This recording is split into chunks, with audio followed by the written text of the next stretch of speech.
right, guys, I'm going to get started here. And the first thing I'm going to get started with before we talk about anything else, I want to really emphasize that this is a very simple, easy process. This is not something that requires a whole bunch of technical stuff. Do not get hung up in the weeds, okay, as I go through, the steps and stages of getting content to us. It's very simple. At its most fundamental essence, all you're basically doing 99% of the time is you go out to a business, you analyze what they need. I'm simplifying this, but this is basically how it works. You find out what that business needs, right? You sell them a website. 99.9% of the time, when it comes to getting content for the site, we're working from a template or theme. You're going to the client and you're copying content off the old site, putting it into Word documents, getting it over to us, and we're using that to basically build the site with some new images and stuff, okay? It is not a process where, we have to go into crazy minutia, right? We're not getting into all this advanced stuff. That's not part of it, right? Because you can get into really advanced stuff, hypothetically. And I stress hypothetically because, we have people on this call that have, just tons of sales. And maybe 0.1% of the time, there's a hiccup here or there, and it's a hiccup that takes an hour to resolve, okay? It's they want to rewrite the about section of their company because they've added a bunch of new products or services from the old site to the new, all right? And, maybe that's a little bit of a hiccup. It is never a situation where, you're deeply involved in technical stuff and it's all complicated. Just does not happen. But there's something I have to go over with you guys that you really, really need to know. Now, that is, how do you get that content to us?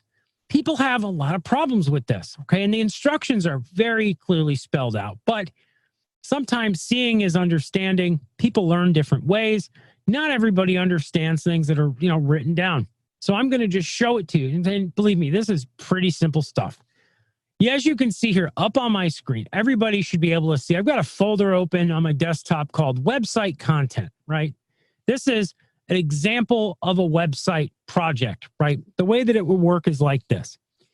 Say that you sell a dentist's office. You would name this dentist content or something like that. Something that is easily recognizable as the content for a given website, right? Inside here, we put everything in a very logical, hierarchy that anyone can understand. Okay, now this site, our hypothetical site, has 4 pages, right? Maybe the site has 6 pages. Maybe it has 8. Very seldom do sites have 20 or 30 pages. That's incredibly rare. Most sites are, relatively speaking, fairly small, right? And by small, I just mean a standard size. They're not 50 pages. They're not 30. They're not 20. They're usually under 15 or something like that, right? I think most of you on this call that have a lot of sales, you can weigh in here. You can tell me what you sense the average is. I sense that it's pretty, reasonably low. So all you do here is this. You've got primary website instructions, Word document that's basically just notes and instructions for us, right? Just telling us, the information on the site, right? Which theme you want to use, basic stuff, notes you've taken, things that are relevant to us. And then we create a folder for each page, right? And inside these folders, and I'll use the About one as an example. Inside each folder is the same hierarchy, right? Images, instructions, video, written content. There might be no video, so that may be an empty folder. Maybe nothing there. Maybe that folder doesn't exist because most sites don't have video, right? Most do not. But the point is there's a folder for each type of content and there's a folder with instructions in it. So anybody who's looking at this can go over and click on this and say, okay, there's an About page. They click on that. They go, oh, there's instructions about this page, right? That explain what's going on the About page. Oh, well, there's some written content. Well, they go in there. There's the About page written content. And everything is titled correctly, right? About page written content is in the written content folder of the About page folder, right? There's logic here. This is really important, and this is not asking much. I mean, guys, I put this together in about 15 seconds before this webinar started. This is not like, oh my God, I have to create some folders on my computer. This is going to be difficult. Not at all, guys. Very simple. So you go ahead, you create that. Now, you have images, right? What do? You dump them all in here, and you title these images so that they can be used. There's maybe, let's say, 3, 4 images on the About page, whatever. In my example, I have one. It's called About Page Background Image.jpg. So anybody reading it is going to know what? They're going to know About Page Background Image. You know, it's very straightforward. And this simple method, okay, of organizing stuff, if you get in this habit, and it is a habit you're going to develop, right? And I guarantee you, once you get in this habit, you're never going to break it, because what's going to happen, guys, is this. You're going to have clients, whether you know it or not, for years. You're going to have clients that are with you. And I know this for a fact, because there literally are partners here who've been in this program for many years. And I know you have clients from like your first 2 weeks with us that are now 8, 9, 10 years old. You keep these folders, right? This project gets zipped up and saved, right? You keep these forever, because you can always go back and very easily reference all the content. So you're setting yourself up long-term just for doing good record keeping, right? Because you've got all the content for the site. And this goes for every page. Contact page, same hierarchy, right? A homepage, same hierarchy. All the images that associate with the homepage, all the videos that associate, all the written content, and the instructions to the team here. And what this really speaks to, guys, is this. Our relationship is awesome between Rocket Driver and you guys. It's an awesome, awesome relationship. We're like your manufacturing house. We're like the engine that drives and propels your business. We're charging you wholesale rates, and we're delivering to you development work that is very fast and efficient. And it relies upon you giving us clear, concise instructions and files and all the materials that we need to build sites in a very efficient manner. What'll happen, guys, and I'll go into this later, and I'm not at all, going into something negative. I just want to say what can happen if we don't get content like this is development can get delayed, because it creates confusion between our development staff, your business, and especially if you start doing like what some people have done historically, which is to work via email, right? Like sending us something that says, oh, here's the about images. And then they'll send us, oh, here's some of the homepage images. Oh, here's a video for the products page. Oh, and here's some of the contact info and the instructions for contact page. And then the next email, oh, here's the instructions for the about page. And what you get when you have a stream of information like this is something that is incredibly difficult for our team and our people to keep track of, right? And even though they do a wonderful job, and they really will keep track of this, it creates an inefficiency on your own part, because you can't remember what you sent, when you sent it, and what format you sent it. We have to have consistency. So this is something that's really important. And we're going to put a video like this up in the back office. Not that we don't have these instructions. They're all up there. But we want to reiterate this point, just because we want you guys to succeed. It's not because we're, demanding this for no reason. We're demanding it because it's for your benefit. It really is. This is an easy process, but it's a process we all have to adhere to as a team, because basically we're all a community. Everybody here is part of a community surrounding Rocket Driver, and we're like the mothership. We're doing all this work, this engine room stuff to just crank sites out fast and to do an efficient job and to charge you guys really, low prices. These are all wholesale rates, very low prices.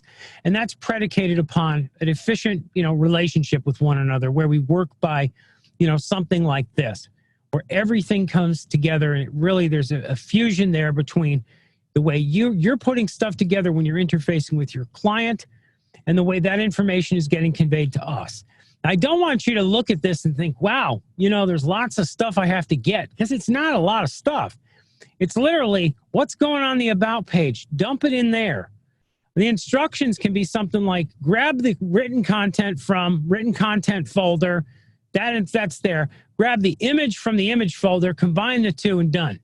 Right? The instructions are very straightforward. This is stuff that you can tap out. You could build this entire hierarchy probably in 15 minutes.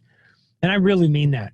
and write it all in plain English. No technical terms, no complexity. Does anyone have any questions on this? I want to really cover this at the beginning before I go on, because I'm going to go into not technical stuff, but I'm going to show you guys some content sources that can be really helpful to you, especially if you're out there and you're selling deals and you want to grab images and photos from different places. I want to show you guys some different ways that content gets generated, and just give you some ideas. Stuff that's not necessary, but stuff that you can utilize to your benefit at your agency when you're dealing with clients. I'm going to go into some of that here in a minute. But before I do, I just want to make sure, because I noticed we had some late joiners, I just want to make sure you guys understand what I'm going over, because what I'm covering here is basically the folder hierarchy, the way stuff needs to be put together in order to be sent over to us when you make a deal, when you make a sale, right? Because there's a way that things need to be organized and sort of put together so that we have efficiency. All written documents need to be in Word. The images need to be clearly labeled, what they are, where they are, put into a folder hierarchy that's easily readable by us. We don't want something like where we open up a file and there's like 1,000, files everywhere and there's no instructions and we're just having to decipher what is what. We need it to be, just put together in a way that is easy for us to read and understand and comprehend. And it's pretty simple. All you do is you just create folders for each page. You put instructions inside that tell our team what it's about. And then you get the content in there, the written stuff and the images. That's basically it. Okay. Basically it's it. Now, we ask that, you put stuff into folders that are individually labeled. Because it's even easier for us, and it's something you should do because it doesn't take much time. But I think you guys get the idea. It's pretty, straightforward. What we're asking about this is not in any way rocket science. It's just throw it in there, get it in the folders, get it over to us. Let's talk about the way that you get it over to us, right? I've got a whole bunch of different tabs open. The way that you would send that to us is you would zip it up, right? Or you would, RAR it up, zipping it up, it's the way to go.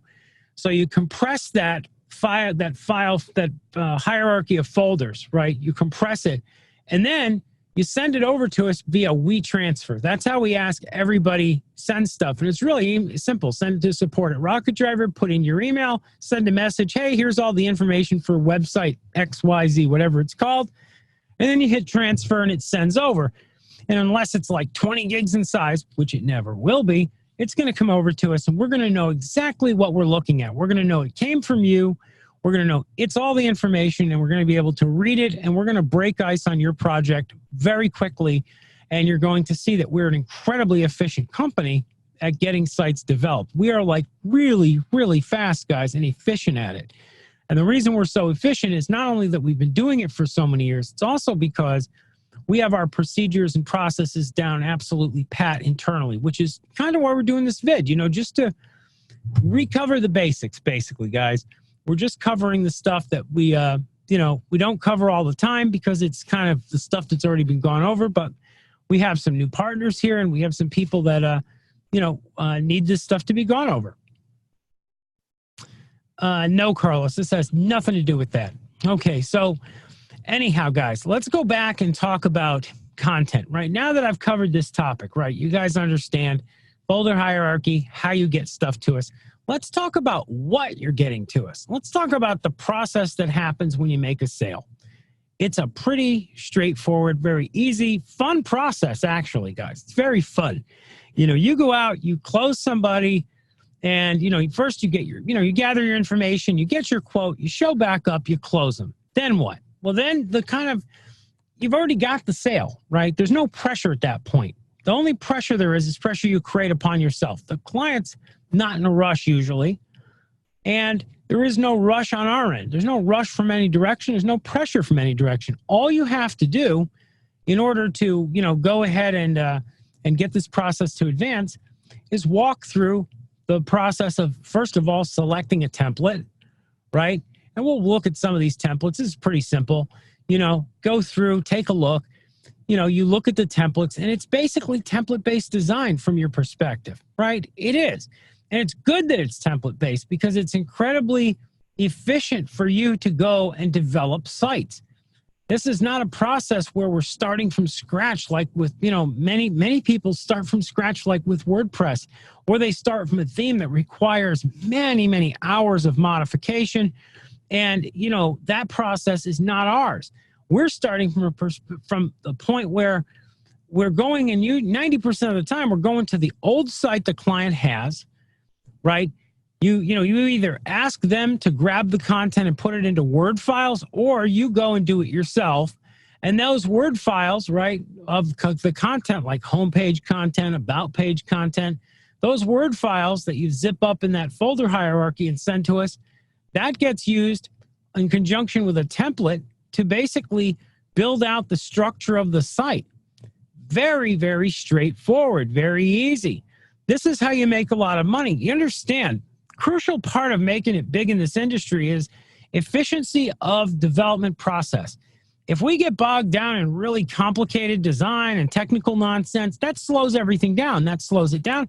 Less sales, less money. Very simple. So it is incumbent upon you to keep it very simple. And that's what we're doing here. You walk through, you pick a template, right, with your client. You say, okay, here's some templates. We're going to start from this and do some modification. They say, hey, we really like this template, right? Whatever, and I'm just picking one at random. You go, you look at that. Here we go. We've got this template, Hotel Town. And then they say, well, we're going to put your logo in there. We're going to plop in, a different image on the homepage, right? Let's say we're going to put a different photo there. Very simple, very easy way to do this. And one of the questions that comes up a lot is, how do you pick an image? I've heard this question quite a bit. And luckily for you guys, it's a simple deal. On this site over here, right, when you scroll down a little bit, Moby 20, and I'll just paste this URL to you guys so you guys, have an idea of what I'm looking at. Okay, I'm sending this to everybody. Okay, on here, when you go down this page, free stock images for your site. We've got Pexels, Unsplash, Negative Space, ShotStash, StockSnap.io, Pixabay, and Burst. All right, and I've got some of these up. I don't have all of them up on my screen because there's no real point in going through all of them. But you go over here, and this is Pexels, right? You go to Pexels and you type in just about anything. Let's say you sold a pizza pie, right? Pizza restaurant. So you go and you click pizza and you put it in there.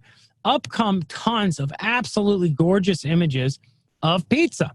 And this is true for anything, right? You could type in anything. You type in sky, right? Sky images, right? You type in anything you wish.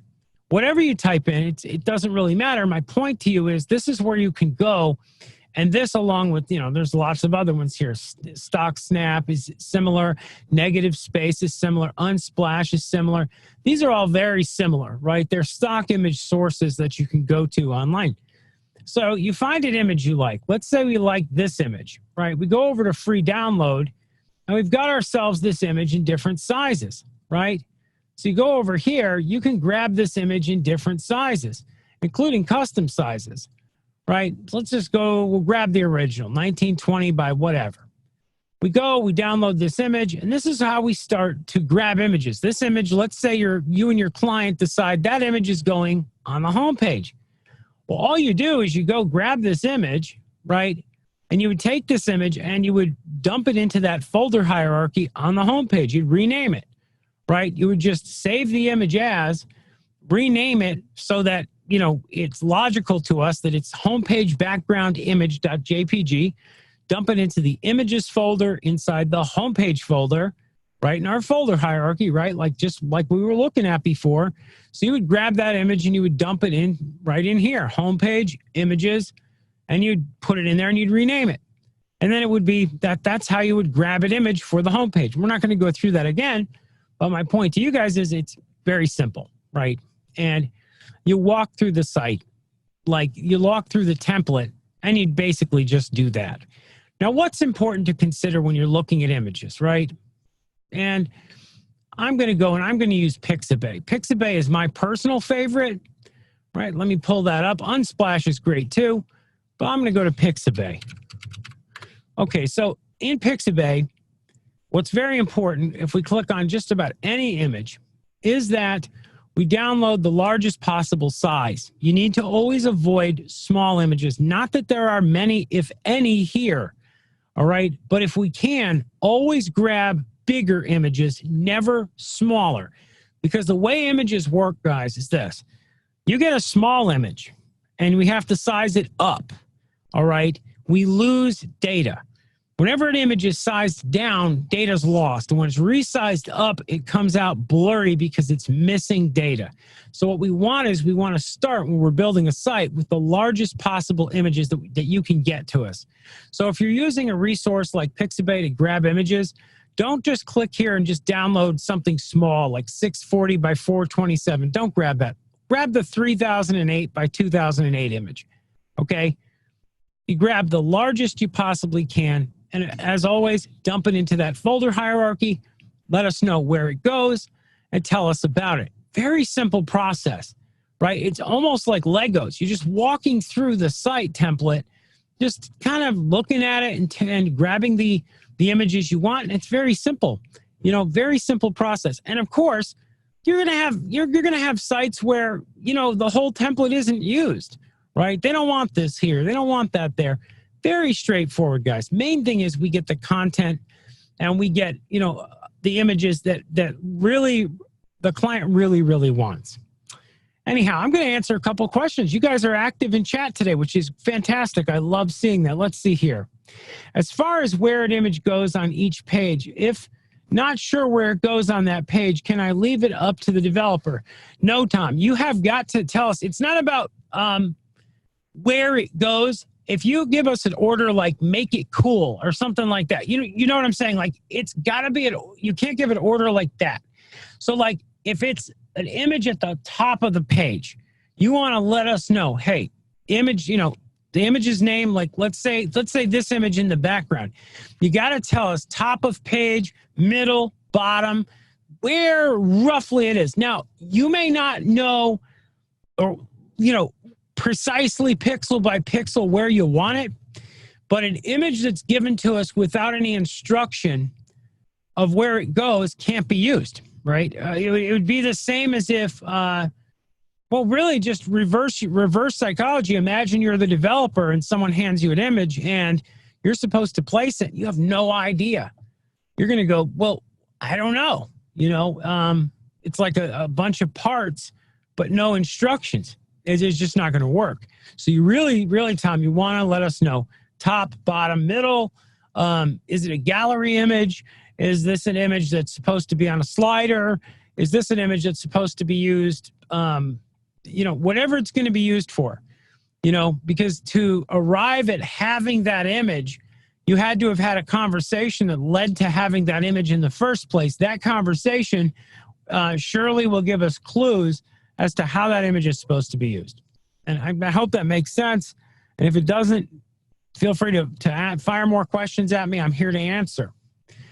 Anyhow, going back to what I was talking about, you've got this site here. You've got resources like Pixabay and places that you can go there's literally just, I don't know if it's millions, but it's hundreds of thousands of images spread across, a fairly decent multitude of sites. Now, are these the only ones online? Of course not. There are different resources that are out there. We couldn't list them all. These are the big ones, and one big one that I really like, as I said, was Pixabay, but, the other ones are equally valid. They're all equally valid. So, the way it usually works is, you're sitting with your client, you're talking to them, you have an idea, a concept for the site, and usually your concept is based upon improvements based upon the old site. 99% of the time, you're working with somebody who had a site, who wants a new site, and they have concepts and they have ideas, and you build from them to select images and to go through the process. And it's really very simple, right? Now, there are situations, and I'm going to go through a couple of them that, you will not always run into.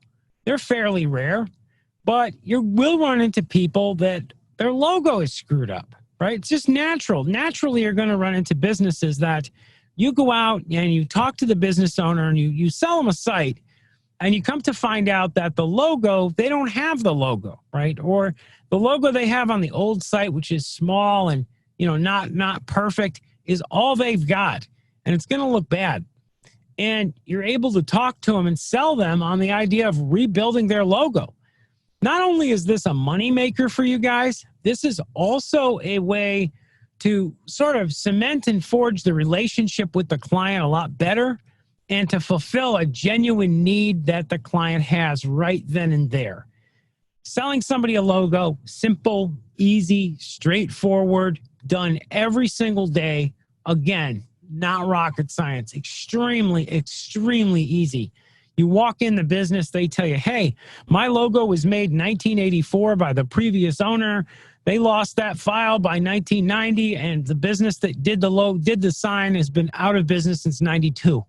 And, you know, we've been relying on the sign out there and the original neon in the bulb, and that's all that's powered us for, 30 years. That really happens. So what do you do in cases like that? You go over here to Fiverr.com. And usually the easiest way to do this, it's very simple. You take your smartphone, right?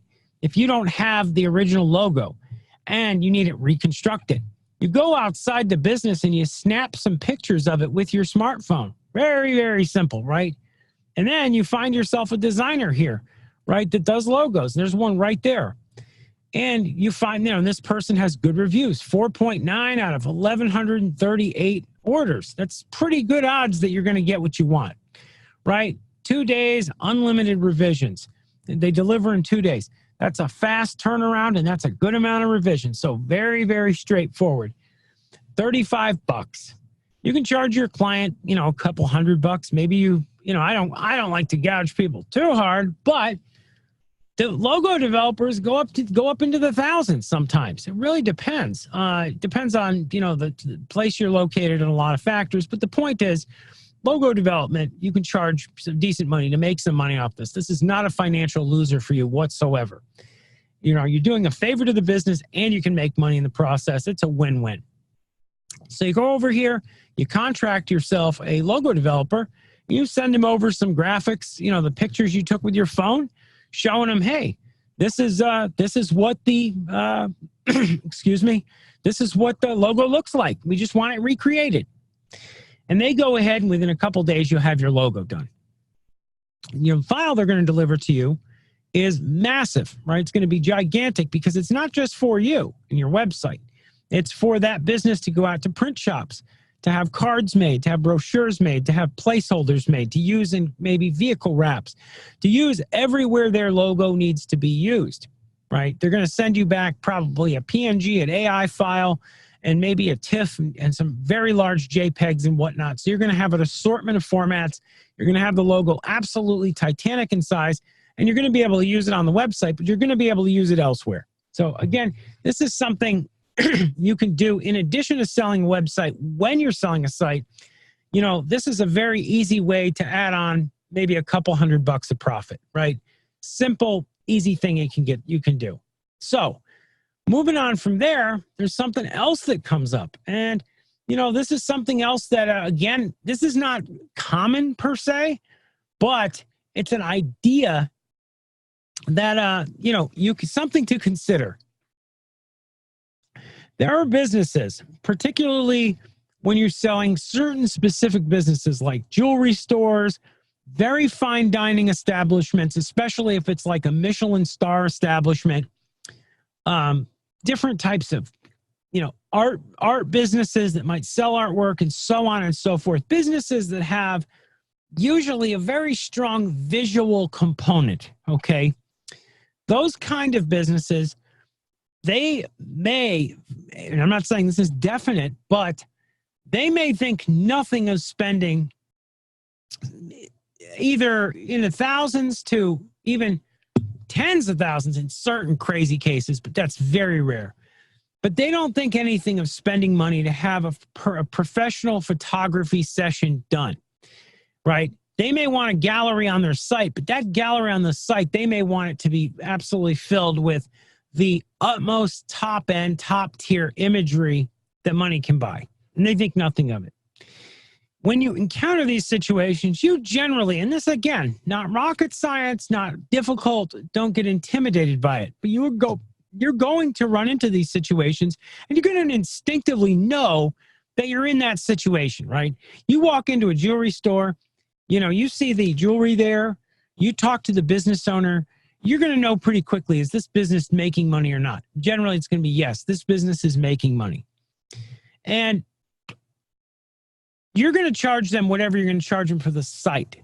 However, it may be incumbent upon you to also talk to them about having a photo session done, and they may jump at it. Well, right here, you can check this site out. It's focus.io, and this is a site where you can buy, basically, you can go out there. Oops, sorry, I just sent that to, I think I sent it to everybody. You guys should have all got that.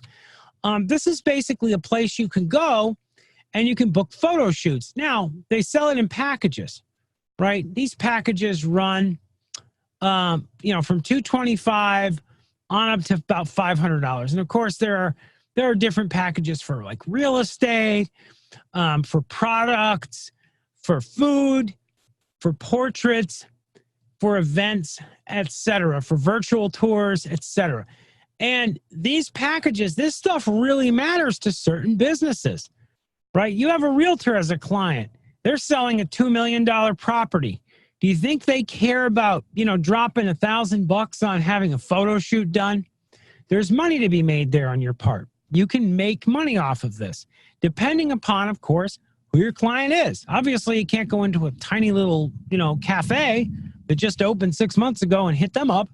They probably won't spend the money, but you're out there and you're actively marketing and you're engaging with lots of businesses. This is just one more arrow in your quiver, right?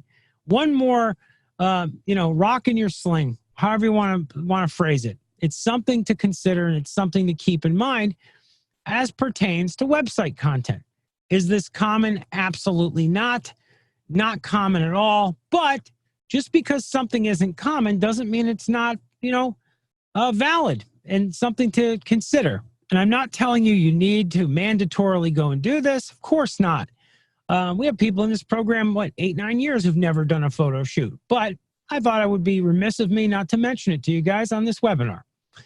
Now, last but not least, I'm going to go over a couple do's and don'ts. And forgive me for using Draw.io, my new favorite application, for throwing these out there, but I want to just recap a few points. All right, the do's and the don'ts. Really simple stuff, because we're going to wrap up today's webinar here in just a couple minutes. Today's webinar was never going to be a long one. I will take some questions, though. If any of you have any, feel free to type them away. Anyhow, on the do side, do gather any and all content. Don't leave content out when you're sending stuff to us. Arrange content into a logical folder hierarchy, like I showed you before. Very important. Make sure you do that. Very easy to do. Take detailed notes. Notes are something that I think is very important. In general, I think that we could all do a better job, including myself. I've always been one of those people that talks a lot about taking notes, but then you look at my notepad and there's like faces scribbled in it and crazy stuff along with a lot of notes, but I get distracted just like everybody else. But taking good notes is important. And in particular, that you don't send over your personal, notes. Make sure what you send to us is stuff that's relevant and on point and focused on each individual page, right? That's what I mean by good notes. Give us good instructions. Let us know. Do not leave stuff up in the air. If you put stuff in like make it cool or, just make it groovy, whatever. Those are not instructions. Instructions have to be detailed, right? They have to define what we're going to do, what you want to see done. And, think about it like if you had a machine shop and you were ordering them to manufacture stuff. It's kind of the same relationship. You're giving us instructions. It's not complicated. Don't overcomplicate it. Don't overthink it. Don't overshoot the mark. Just give us very simple instructions, but make sure that they're humanly readable, right? Somebody wants a image on a page and next to it a blurb of text. Let us know that. Just write it up like that. No need for anything but plain English. Send everything via WeTransfer, right? Make sure that you send the stuff that way. Do not, and this goes to the don't side right away, don't send content via email. Don't mix content with instructions, right? Big mistake people make is they'll have like a document and it'll be part instructions and then it'll just be part content and it'll be all mixed together and screwed up. And we're sitting there going, what the hell is this? Don't put us in that position. Be very clear with us. Be very concise with us. Stick to the point, right? Stick to the script. Never send PDF documents. We accept Word documents only. PDFs are a major no-no. Don't send them. Don't send instructions via email. Again, don't send content. Don't send instructions. And to that point, to the point there, why is it we don't want instructions via email, right? Because when we have a stream of emails for a given project come in, and it's like, we write to you, you write to us. We write to you, you write to us. That's okay for a couple emails, maybe a few. But when you get, 10, 20, 30 emails in back and forth, it starts to become something that is totally unreadable and unrecognizable. And we have to dig through emails to find out what you said on such and such a date. And then you contradicted yourself on so-and-so a date. Shouldn't be like that. It should all be consolidated into one WeTransfer, everything all in one shot and finalized. That's how it has to be. And that's going to save you a lot of time, and it's going to save us a lot of time so we can work together much more efficiently. Don't expect us, last but not least, to read minds. And I know, guys, I know that that's kind of crazy, whatever, but my crystal ball, it's been in the shop for a long time. It's never worked right, okay? I cannot read minds. I don't know anything that you don't explicitly tell me. That's our whole development team. They operate on the same principle. If we're not explicitly told something, do not assume anything, right? Assume that we are dumb, deaf, and blind, right? Seriously. Make sure that when you give us instructions, you give us the full Monty. Very important, guys. And, it's just something that you have to do. And it's something that's not much work either. It really isn't. The work in sales is marketing, prospecting, pitching, and selling. After that, it's easy. After you've done all that hard work, getting the stuff over to the development staff, that's like, come on, it's child's play by comparison. So, there's no excuse for it not being correct. Make sure you do it. And if you do it, you're going to have a very easy time with us, and you're going to be able to juggle a lot of projects. And the more projects you're able to juggle, the more money you're able to make. Ultimately, that's the name of the game. And there should be no upper limit for you when you've got a development team like ours that's willing to just rock stuff through for you and really rock out sites fast. Very much good luck out there. I mean, you guys have been doing just amazing, really. Everybody in this program, I can't believe what you guys are doing. Some of you guys have joined and you're just like machines. I would like to watch you guys, honestly. You guys go out there and you just make sales like crazy. And, you've hit the ground running so hard that, and then I ask you guys, because I assume when I see somebody join and I see somebody within such a short period of time, and I mean days, say, hey, I've got deal number 1, deal number 2, deal number 3. When I see that come through, I go, wow, this person must have run an agency before. And I'm wrong. They haven't. They tell me that's their first business they ever started in their life. And they just went out and marketed, just pitched people locally, just went out and did what they're supposed to do. And they're getting this stuff done in such a short period of time. And, it's kind of funny because I'm like, how did you watch the training? I think you're fibbing. I don't think you watched all the training because you couldn't have watched all the training and gotten 3 sales in 3 days. But, no complaints here because it's the greatest thing in the world, especially if you've worked so hard to build something and to see people use it and actually succeed with it. It's, it's a really good feeling to see that happen. And I really appreciate each and every one of you guys. Anyhow, I'm going to wrap up today's webinar. Wish you all the absolute best of luck out there. Get out there, sell, pitch, do all the things you got to do. I'll see you next week, Thursday, same time, same place, and talk to you guys soon. Have a good one, guys.